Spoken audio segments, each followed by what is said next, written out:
여호와께서 모세에게 이르시되 너는 돌판 둘을 처음 것과 같이 다듬어 만들라. 네가 깨트린 처음 판에 있던 말을 내가 그 판에 쓰리니 아침까지 준비하고 아침에 시내산에 올라와 산 꼭대기에서 내게 보이되 아무도 너와 함께 오르지 말며 온 산에 아무도 나타나지 못하게 하고 양과 소도 산 앞에서 먹지 못하게 하라.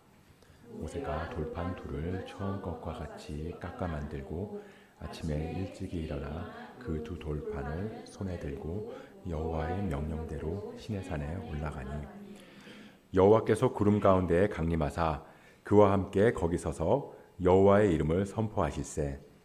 여호와께서 그의 앞으로 지나시며 선포하시되 여호와라 여호와라 자비롭고 은혜롭고 노하기를 더디하고 인자와 진실이 많은 하나님이라. 인자를 천대까지 베풀며 악과 과실과 죄를 용서하리라. 그러나 벌을 면제하지는 아니하고 아버지의 악행을 자손 3, 4대까지 보응하리라.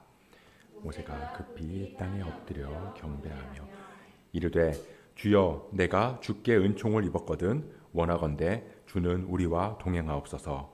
이는 목이 뻣뻣한 백성이니이다. 우리의 악과 죄를 사하시고 우리를 주의 기업으로 삼으소서.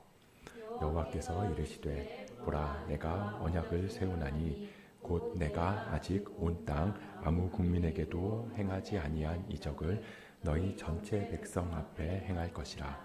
내가 머무는 나라 백성이 다 여호와의 행하심을 보리니 내가 너를 위하여 행할 일이 두려울 것임이니라. 너는 내가 오늘 네게 명령하는 것을 삼가 지키라. 보라 내가 내 앞에서 아모리 사람과 가나안 사람과 헷 사람과 브리스 사람과 히윗 사람과 여부스 사람을 쫓아내리니 너는 스스로 삼가 네가 들어가는 땅의 주민과 언약을 세우지 말라. 그것이 너희에게 올무가 될까 하노라. 너희는 도리어 그들의 제단들을 헐고 그들의 주상을 깨뜨리고 그들의 아세라상을 찍을지어다. 너는 다른 신에게 절하지 말라. 이름하는 질투의 하나님이니라. 너는 삼가 그 땅의 주민과 언약을 세우지 말지니 이는 그들이 모든 신을 음란하게 섬기며 그들의 신들에게 제물을 드리고 너를 청하면 네가 그 제물을 먹을까 함이며 또 네가 그들의 딸들을 아내로 삼음으로 그들의 딸들이 그들의 신들을 음란하게 섬기며 내 아들에게 그들의 신들을 음란하게 섬기게 함께 읽습니다. 너는 신상들을 부어 만들지 말지니라. 아멘. 지금은 종영한 것 같은데 그 예전에 우리 아이가 달라졌어요라는 TV 프로그램이 있었습니다. 혹시 기억 다 하시죠? 이 버릇없는 아이나 이 정서적으로 문제가 많은 아이들이 출연해서 이 처음에는 그 아이의 행동을 다 보여주거든요.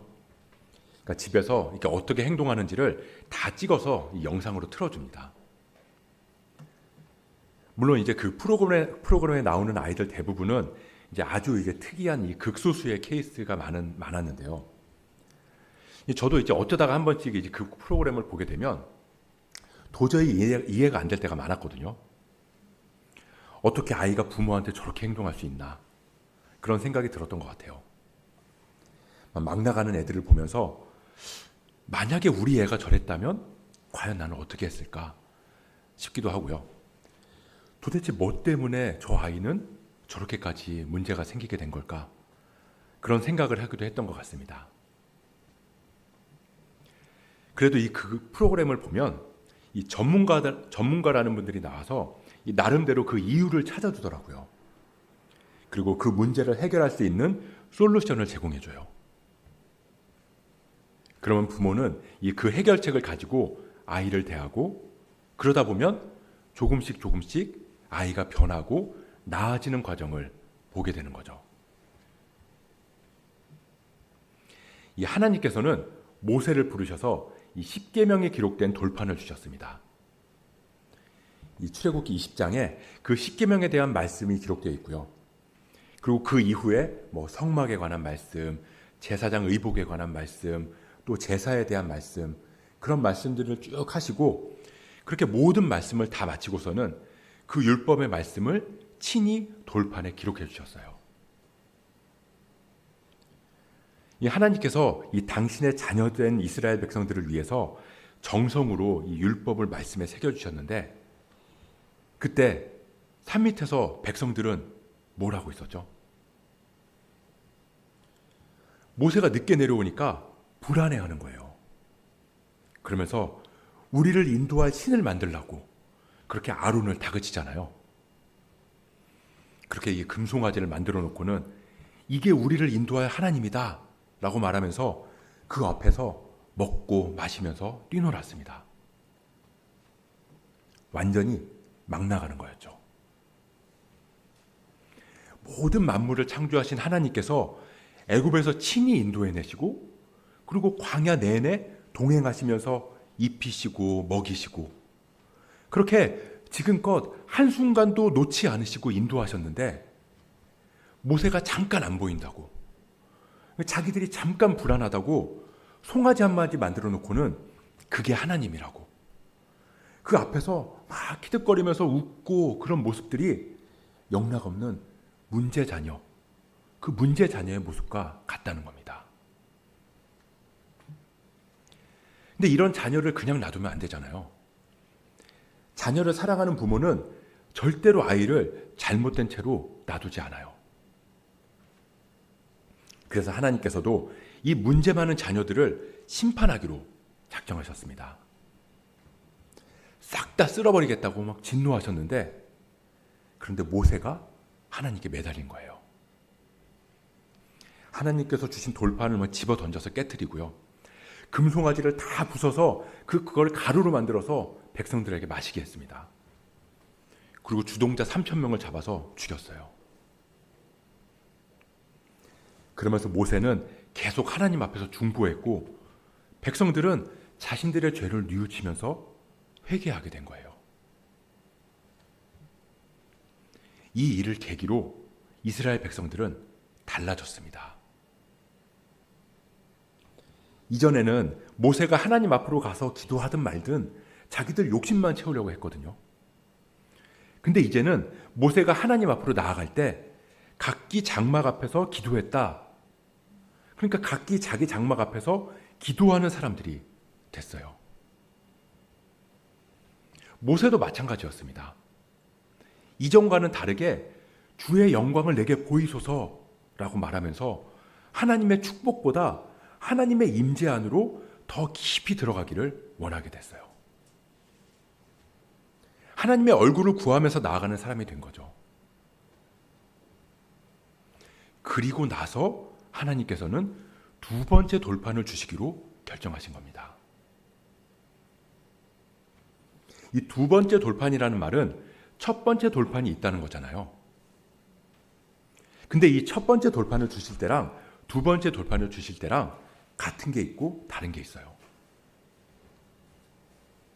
같은 건 뭐냐면, 이 첫 번째 돌판에 기록된 내용이랑 두 번째 돌판에 기록된 내용이 달라진 게 하나도 없다는 겁니다. 무슨 말이냐면, 이스라엘에게 필요한 건 새로운 계명이 아니라는 거예요. 이 백성에게 필요한 건 뭔가 새롭고 획기적인 계명이 아니라 새로운 마음이었다는 겁니다. 첫 번째 돌판을 받았을 때 그게 뭔지도 모르고 실수했던 일들, 실패했던 경험들, 그걸 모두 극복하고 성장하면서 새로워진 마음들. 그래서 이 동일한 말씀이지만 그 말씀이 전혀 다른 말씀처럼 다가오게 되는 거예요. 그런 의미에서 하나님이 주시는 두 번째 돌판은 첫 번째랑 동일한 내용이지만 더 큰 하나님의 은혜로 다가올 수 있었던 겁니다. 저도 그렇고 우리를 보면 이 뭔가 새로운 하나님의 말씀을 바랄 때가 있어요. 뭔가 내가 전혀 알지 못했던 말씀, 비밀스러운 무언가를 듣고 발견해내기를 원할 때가 있다는 거죠. 근데 하나님께서는 우리에게 이미 이 성경을 통해서 필요한 말씀을 다 주셨거든요. 이 성경에 매년 새로운 말씀이 추가되는 게 아니에요. 늘 동일한 말씀이에요. 뭐 설교도 마찬가지죠. 지금까지 수많은 설교를 들어왔지만 뭐 새로운 내용이 있는 게 아니에요. 다 동일한 성경의 말씀이고요. 거기서 나온 동일한 주제의 말씀이 많다는 거예요. 사실 우리가 설교를 들으면 우리가 모르는 내용은 거의 없어요. 하나님은 우리에게 이미 필요한 말씀을 다 주셨습니다. 그래서 우리한테 필요한 건 새로운 말씀이 아니라 우리의 새로운 마음이라는 거죠. 마음이라는 거죠. 마찬가지예요. 하나님께서 이스라엘에게 주시는 축복의 언약. 우리 오늘 본문 10절, 11절 말씀인데요. 10절, 11절 말씀 같이 한번 읽어볼까요? 시작. 여호와께서 이르시되 보라 내가 언약을 세우나니 곧 내가 아직 온 땅 아무 국민에게도 행하지 아니한 이적을 너희 전체 다 여호와의 행하심을 보리니 행할 일이 두려운 것임이니라. 너는 내가 오늘 내게 명령하는 것을 삼가 지키라. 내가 내 앞에서 아모리 사람과 가나안 사람과 헷 사람과 브리스 사람과 히위 사람과 여부스 사람을 쫓아내리니. 아멘. 내가 너희의 앞서 행할 것이다. 내가 너희 앞에서 아모리 사람과 가나안 사람과 헷 사람과 브리스 사람과 히위 사람과 여부스 사람을 쫓아낼 것이다. 하나님 주시는 축복의 언약. 이 축복의 말씀도 이전이랑 바뀐 게 하나도 없다는 거예요. 다만 너는 내가 오늘 내게 명령하는 것을 삼가 지키라. 우리에게 주실 수 있는 모든 축복, 그 축복도 동일하게 우리에게 내려주겠다. 그러니 너희는 내가 명령하는 것을 지켜라. 다시 말하면 하나님께서 우리에게 바라시는 건 순종이라는 겁니다. 우리가 모르는 말씀, 듣지 못한 말씀은 하나도 없어요. 그리고 우리에게 주시지 않은 축복도 하나도 없습니다. 그러니 우리가 해야 하는 건 이미 우리에게 주신 말씀, 이미 우리에게 주신 그 축복의 언약, 그거에 대한 순종이라는 거죠. 그래서 하나님은 12절부터 17절까지 아주 긴 부분을 할애해서 우상 숭배를 금하라고 다시 한번 당부하시는 거예요. 12절. 너는 스스로 삼가 내가 들어가는 땅의 주민과 언약을 세우지 말라. 그것이 너희에게 올무가 될까 하노라. 가나안 땅에 들어가면 그 땅 사람들과 언약을 세우지 말아라. 한마디로 교류하지 말라는 겁니다. 근데 왜 그 사람들하고 관계 맺지 말라고 하시는 걸까요? 분명히 그 땅에는 좋은 사람들도 있고 착한 사람들도 있을 텐데 우리에게 도움이 되는 사람들도 있을 거라고요. 근데 왜 하나님께서는 그 땅 사람들하고는 절대로 교류하지 말아라 라고 말씀하시냐면 이 우리의 영적인 상태는 우리의 관계에 달려있을 때가 많다는 겁니다. 우리가 누구를 만나고 누구랑 이야기를 나누고 누구의 조언을 듣고 누구와 교류하면서 지내느냐, 그거에 따라서 우리는 영적으로 성장할 수도 있고 무너질 수도 있다는 거예요. 그냥 내가 신앙적으로 바로 서 있으면 내가 어디를 가든 누구를 만나든 뭐 누구랑 관계를 맺든 전혀 문제되지 않을 거라고 생각되는데 그게 쉽지 않다는 겁니다. 우리는 다 경험해봐서 알아요. 그래서 오늘 말씀도 보면 우상 숭배는 반드시 관계를 통해서 온다는 거예요. 이 이스라엘 백성들이 금송아지를 만들었어요. 근데 그 금송아지는 갑자기 어디서 튀어나온 아이디어였을까요? 여러 동물들이 있는데 이 사람들이 애굽에서 살 때 그 땅 사람들이랑 교류하면서 그 사람들이 가르쳐 준 거였거든요. 그게 이스라엘 사람들한테 영향을 미치고 있다가 영적으로 흔들릴 때 탁 하고 튀어나온 거예요. 아, 송아지. 그러니 이제부터 조심해야 될 우상 역시 앞으로 들어가서 살게 될 가나안 사람들과의 관계에서 나오게 될 거라는 겁니다. 우리도 그래요. 우리 안에는 우리가 알게 모르게 이전에 영향받은 우상 숭배의 모습들이 남아있을 수 있어요. 사탄은 우리가 그 문제를 해결하고 나가지 않으면 언제라도 그걸 탁 하고 끄집어내서 우상 숭배를 하게 만들 수 있다는 겁니다. 그리고 앞으로 만날 사람들, 또 함께 교류할 사람들, 그 사람들의 달콤한 말들, 합리적인 말들. 사탄도 자기를 이 광명의 천사처럼 속인다고 그러잖아요. 때로는 굉장히 신앙적인 것처럼 보이는 말들로도 우리의 영은 영향을 받을 수 있다는 거죠. 그것이 너희에게 올무가 될까 하노라. 올무는 덫이거든요. 사탄은 우리를 사냥하려고 많은 관계를 통해서 우리를 노리고 있다는 걸 우리는 항상 잊지 말아야 돼요. 하나님도 그걸 아시기 때문에 계속 강조하시는 거거든요. 13절에도 보면 그들의 제단을 헐어라. 그들의 주상을 깨트려라. 그들의 아세라상을 찍어라. 헐어라. 깨트려라. 찍어라. 그런 유혹들에 맞서서 싸워가지고 이길 생각하지 말고 아예 처음부터 그 땅에 들어가자마자 모조리 싹 다 끊어버려라. 애초에 싹을 잘라라. 그 땅을 모조리 전멸해라. 진멸해라. 그 땅 사람들과 절대 혼인하지 말아라. 그렇게 하실 수밖에 없었던 거죠. 근데 그게 쉽지 않잖아요. 그래서 하나님께서 말씀하시는 게 예배예요.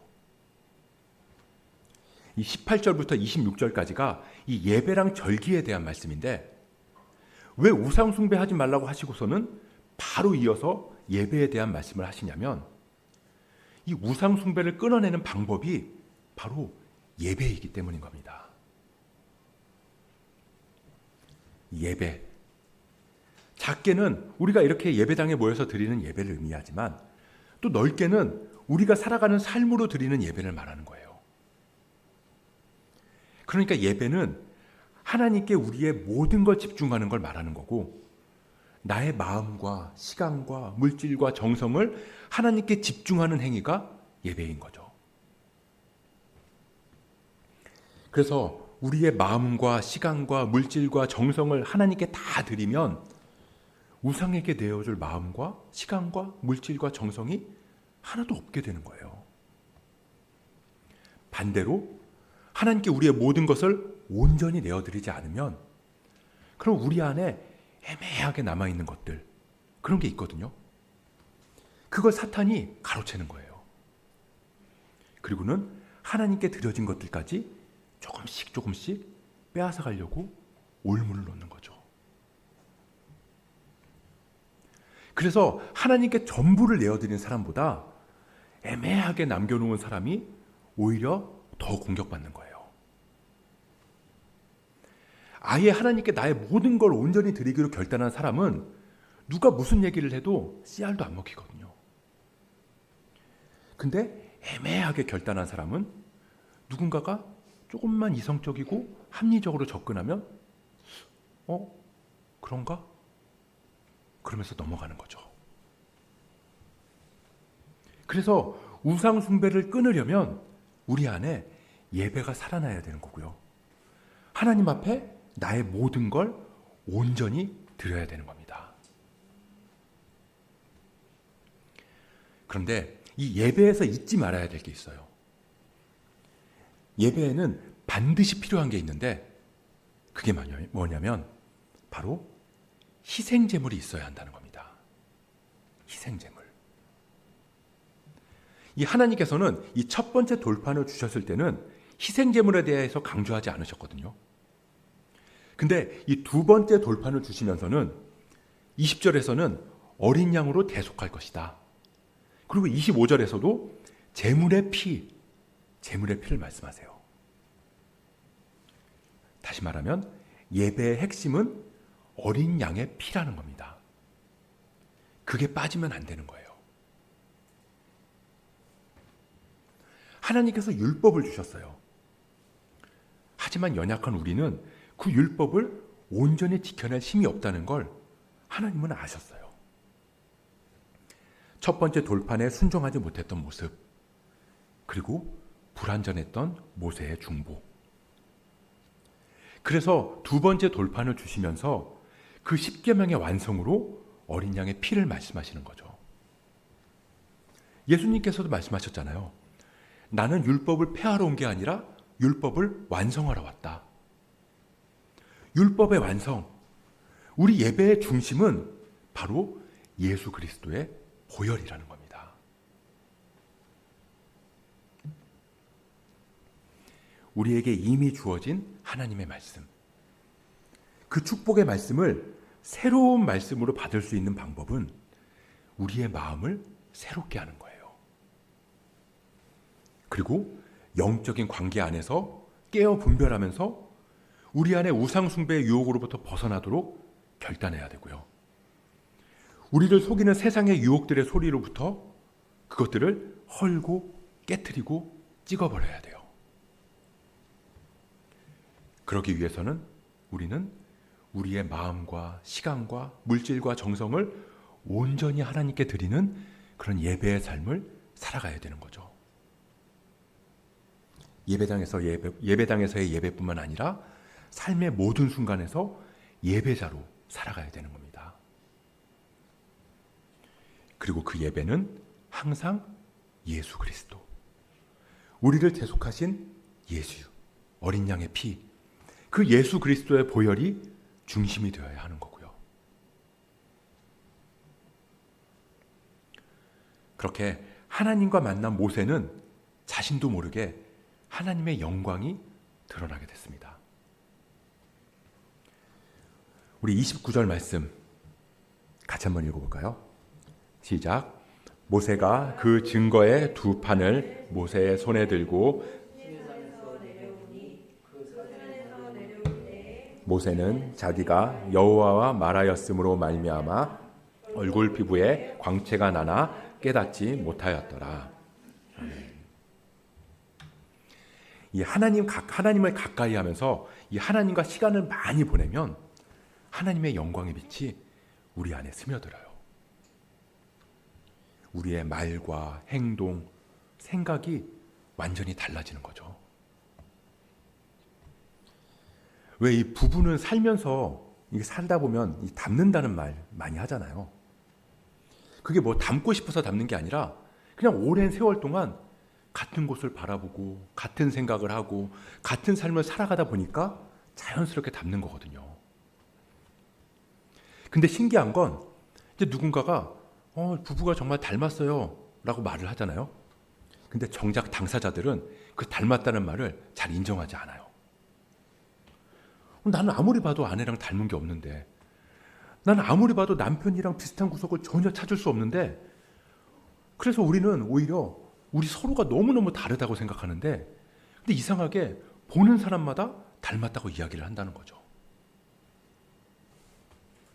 하나님을 닮는 것도 그래요. 이 하나님과 친밀한 사귐을 누리는 사람, 하나님과 오랜 세월을 같이 하면서 하나님과 동행하는 사람은 정작 자기는 하나님의 영광 그리고 그리스도의 향기가 난다는 걸 잘 몰라요. 주변 사람들이 아는 거죠. 그래서 정말로 하나님 안에 깊이 거하는 사람은 나 하나님 만나고 이렇게 하나님 닮은 모습으로 바뀌었잖아. 그렇게 말하지 않아요. 오히려 주변에서 말해주죠. 너 좀 달라진 것 같다. 그러면 그래? 난 잘 모르겠는데? 이렇게 반응하게 된다는 겁니다. 자기만 모르고 주변 사람들은 다 안다는 거예요. 가끔 보면 나 성령 충만하다고, 나 성령 체험했다고 막 그렇게 얘기하는 분들이 계세요. 근데 사실 진짜 성령 충만한 사람은 자기가 성령 충만한지도 잘 몰라요. 그냥 자기 입으로 나는 성령 충만하다, 나는 하나님하고 친하다, 하나님하고 가까이 있다, 그런 얘기 안 한다는 겁니다. 아론과 온 이스라엘 자손이 모세를 볼 때 모세의 얼굴 피부에 광채가 남을 보고 그에게 가까이 하기를 두려워하더니, 이 모세는 하나님의 찬란한 영광을 구하면서 하나님의 임재 안으로 깊이 들어갔어요. 그리고는 그 하나님의 영광의 충만함이 얼굴로 드러났습니다. 그리고 그 모습을 보고 사람들이 두려워했어요.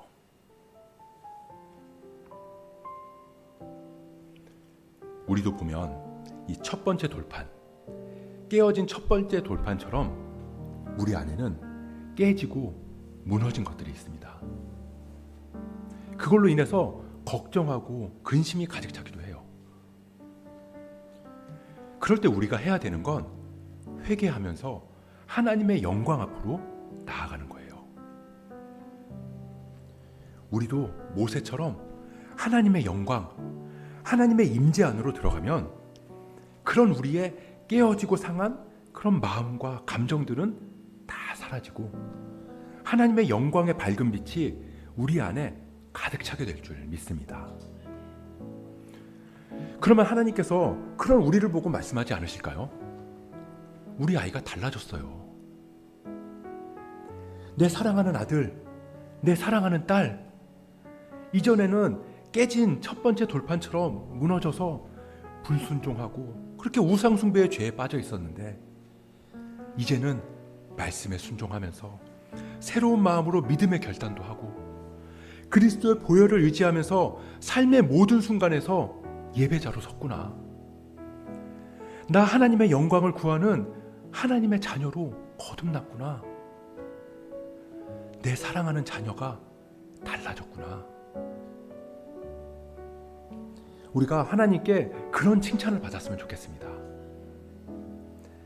그렇게 우리가 하나님 기뻐하시는 자녀로서 하나님의 영광을 구하며 그렇게 나아갈 때 그 영광으로 우리를 채우시는 그 은혜를 날마다의 삶에서 경험할 수 있기를 주님의 이름으로 간절히 축복합니다.